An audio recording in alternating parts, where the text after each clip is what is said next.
Eto mga idol, tapos na nga po kanina ang final weigh-in sa pagitan ng ating pambato na si Yomer Marcial at ang Thai fighter na si Tudsak Sinam. Pareho nga po nila nakuha ang tamang timbang kaya tuloy na po bukas ang kanilang salpukan sa Ninoy Aquino Stadium, Manila. Bali magsisimula nga po ang kanilang salpukan bandang alas 4 ng hapon. Libre nga lang po mapapanood ang kanilang salpukan bukas mga idol, kaya para po sa mga medyo malapit-lapit sa lugar na yan, maaari nyo pong puntahan para mapanood sa personal ang laban ng ating mga pambato. Samantala mga idol, matatandaan ang sinabi noon ng dating 2 Division World Champion na si Jerry Peñalosa, at kung matatandaan ang sinabi ng dating 2 Division World Champion na si Luisito Lindol Espinosa na kaya nga daw iligpit ni Casimero itong si Naoya Inoue. Na ngayon nga po mga idol, nagsalita sa bansang Japan ang dating 4 Division World Champion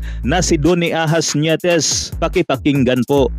John Real Casimero. Yeah. He's a 3-weight world champion and he's trying to be 4 at super bantamweight. What do you think his chances are of being able to get a belt at super bantam? Do you think he can? Yeah. You think so? If they have a chance to fight a world champion, I think he's a world champion again, General Casimero.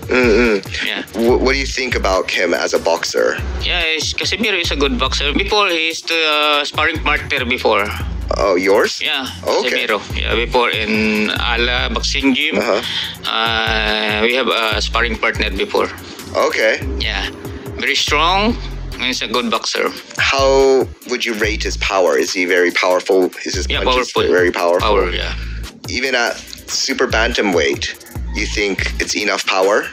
Yeah, it's a lot of power in Super Bantam. Okay. Maybe if they have a chance to fight Naoya, it's a good fight. Casimero and Naoya? Casimero, yeah. Really? Are you It's sure? a good fight. Is that 50-50 too? Yeah, 50-50 also. Para naman sa inyong mga komento, pakibagsak po sa ibaba. Maraming salamat mga idol.